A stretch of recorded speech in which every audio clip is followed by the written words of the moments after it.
one of my main practices in life is what I call rain on blame. That when I catch myself judging, in some way blaming somebody, making them wrong, making them bad, I know immediately, okay, I'm creating division. Time is precious. I don't want to do this. I want to wake up from this trance. So maybe before we begin the practice, I'll say that it's a taste of freedom to let go of the armor of judgment and really feel love flowing. Um, and it's something that we all want others to disarm with us. We love others to trust us and feel safe with us and let us in. Um, we don't want to feel separate. We all want to feel included in each other's hearts deep down. Okay, let's practice together. Take a moment, if you haven't, to find a position that will support you as we explore rain on blame. You might take a few full breaths. Let the breaths collect you. Let the breaths bring you right here and now.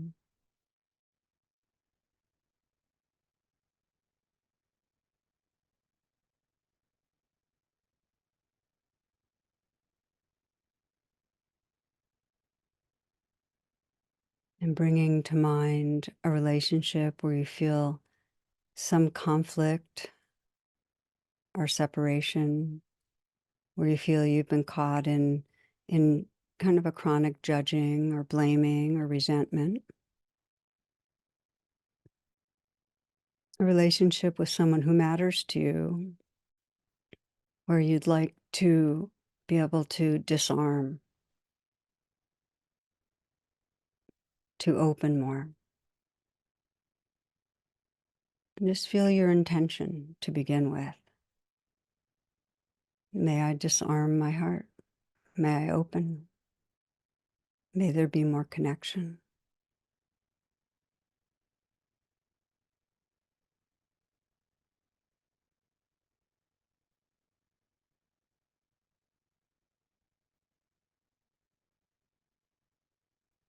We begin rain with the R or recognize, and you might bring to mind a situation that triggers blame or anger or judgment, and have that in mind so that you can honestly recognize the armoring that comes up, the reaction that comes up. It may be anger or blame, judgment, tightness. And we recognize, perhaps by mentally whispering or noting what you're aware of. Just acknowledge what's here.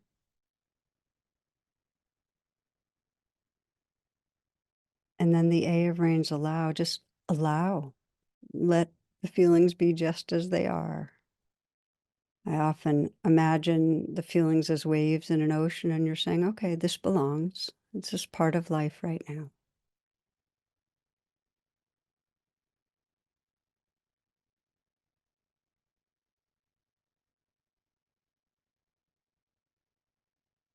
The I of rain is investigate.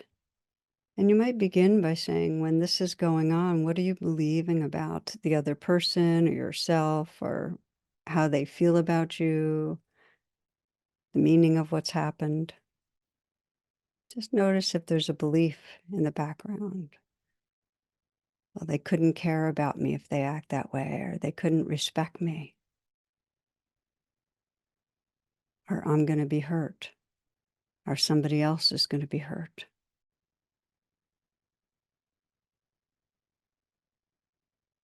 And with whatever you're believing, check your body and sense, how does it make me feel when I'm believing this, when this is going on?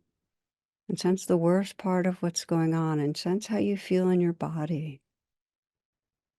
Your fear about what's going to happen, your distress.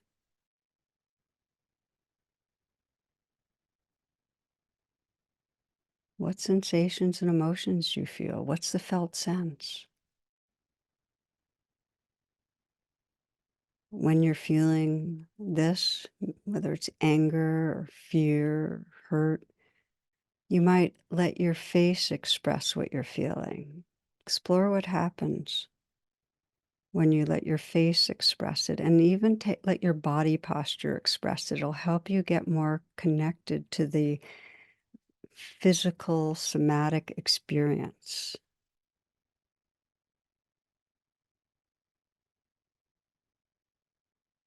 Let your body and face express hurt or despair or shame or fear.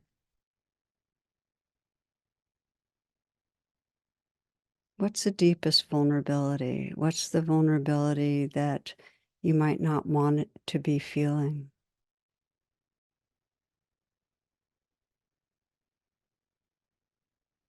And from that place of vulnerability, sense, what was it that you were hoping for from this person? What were you wanting that didn't happen? What's the need that you have that didn't get met?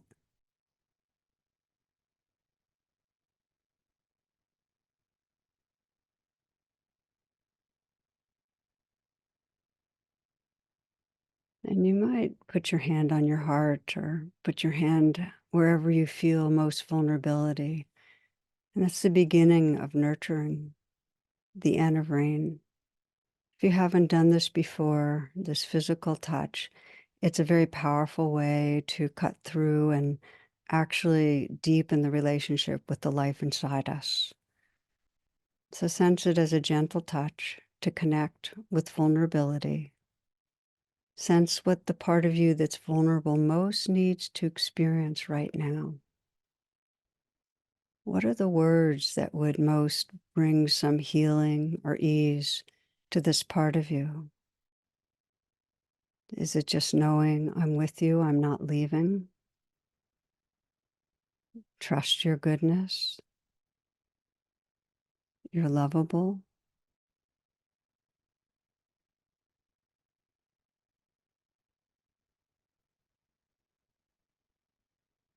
What's needed?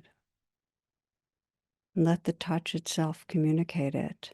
And if it's hard to offer yourself compassion or kindness, you might imagine it coming from someone that you trust their love and wisdom.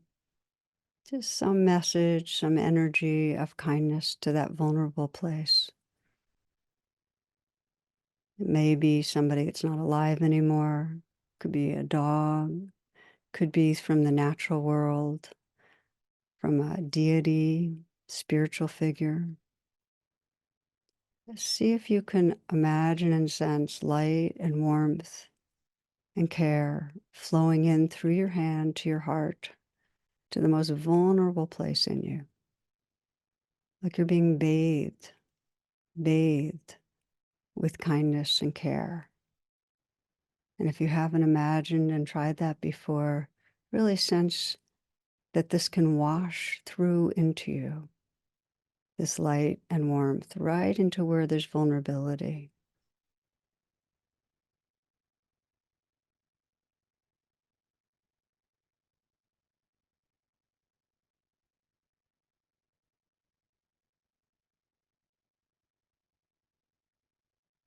And feel yourself breathing, aware, witnessing what's going on, and sense the quality of presence that's emerged.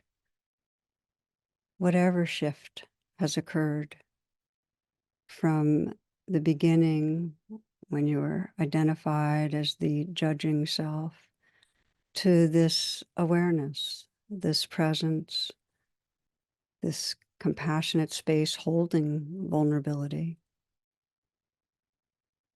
Maybe there's more spaciousness, more tenderness.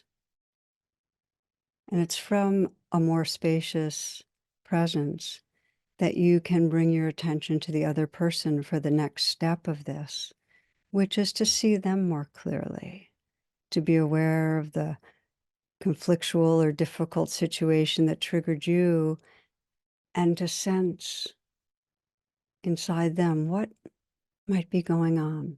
What is life like for you? Where does it hurt? How might your leg be caught in a trap?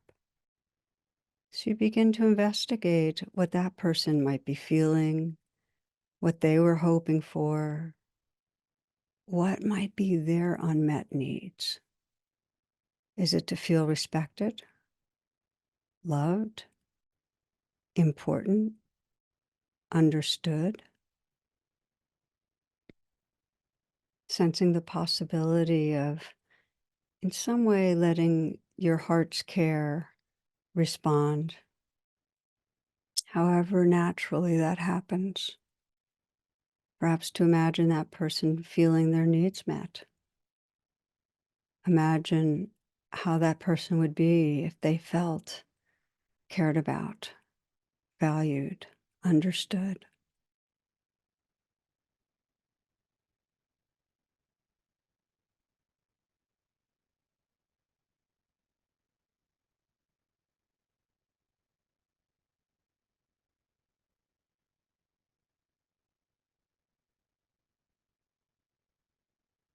We started with namaste, and when we disarm, when we open, our own light shines through, and it's easier to see others' light, their basic goodness.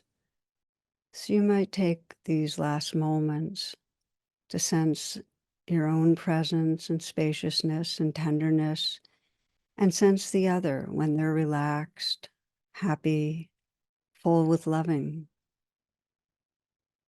how the light shines through them.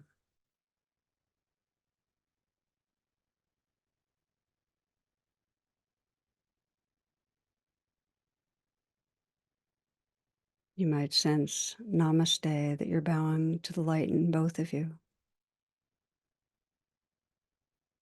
A light and a space that's big enough to hold our human imperfections with great tenderness. You might sense the words of Thomas Merton. He says, "Then it was as if I suddenly saw the secret beauty of their hearts, the depth of their hearts where neither sin nor knowledge could reach, the core of reality, the person that each one is in the eyes of the divine. If only they could see themselves as they really are. If only we could see each other that way all the time, there would be no more need for war, for hatred, for greed, for cruelty. I suppose the big problem would be that we would fall down and worship each other.